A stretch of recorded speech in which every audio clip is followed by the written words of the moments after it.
同大家傾下有關區議員宣誓嘅事。喺開始之前，大家記得訂閱我哋嘅頻道、讚好同埋分享我哋嘅影片，仲有讚好埋我哋嘅 Facebook 專頁，等更多人可以一齊正視你。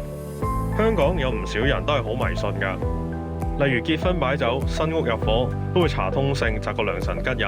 但係估唔到嘅係，連區議員宣誓都竟然要擇日。事緣政府就喺上個月通過咗區議員宣誓嘅條例草案，但係直到今日都仲未公布有關宣誓嘅詳情。特首林鄭月娥都要就此作出解釋，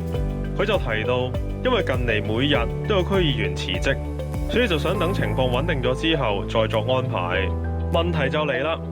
咁究竟要等到幾時啲區議員先至唔再辭職呢？同埋咩嘅情況之下先至叫做穩定呢？呢一啲嘢真係睇通勝都搞唔掂㗎喎。其實政府做嘢慢吞吞都唔係啲咩嘅新鮮事，就好似收地起樓咁樣，閒閒地都搞3、5、7年。咁區議員宣誓拖咗1頭半個月，又有乜咁出奇啊？若果以下嘅情況都唔再改善嘅話，拖字訣就只會繼續出現。首先喺公務員嘅體系入面，因為官僚主義嘅盛行，就會出現咗過於注重程序而輕視效率同埋效益，而程序公義就經常成為拖延工作嘅藉口。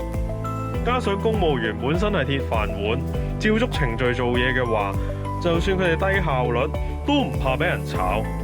喺呢一個思維之下，區議員宣誓作為一個新嘅舉措，有好多行政措施同埋細節都需要處理，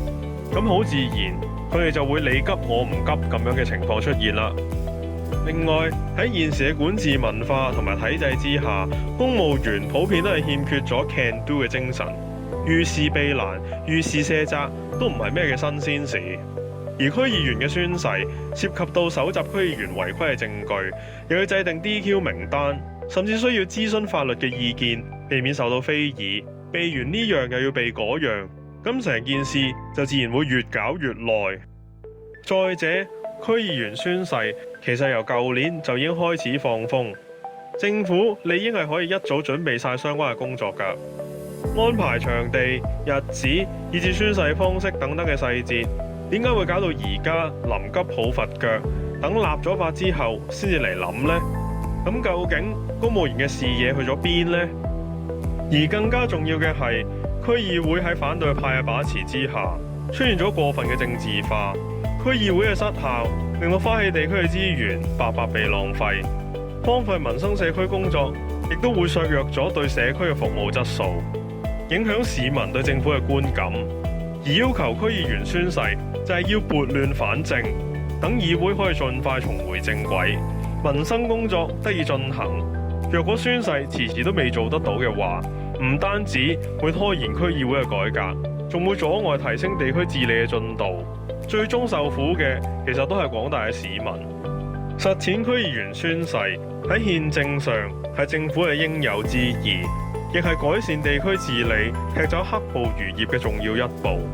而要做到呢一步，公務員就需要打破官僚主義，認真做事，唔好再以程序公義、政治中立嚟到拖延佢哋嘅工作。期望香港政府能夠有擔當、有作為，可以戒除回歸20幾年嚟嘅議而不決、決而不行嘅陋習，積極提升管治能力同埋效率。只要政府能夠做到呢一點，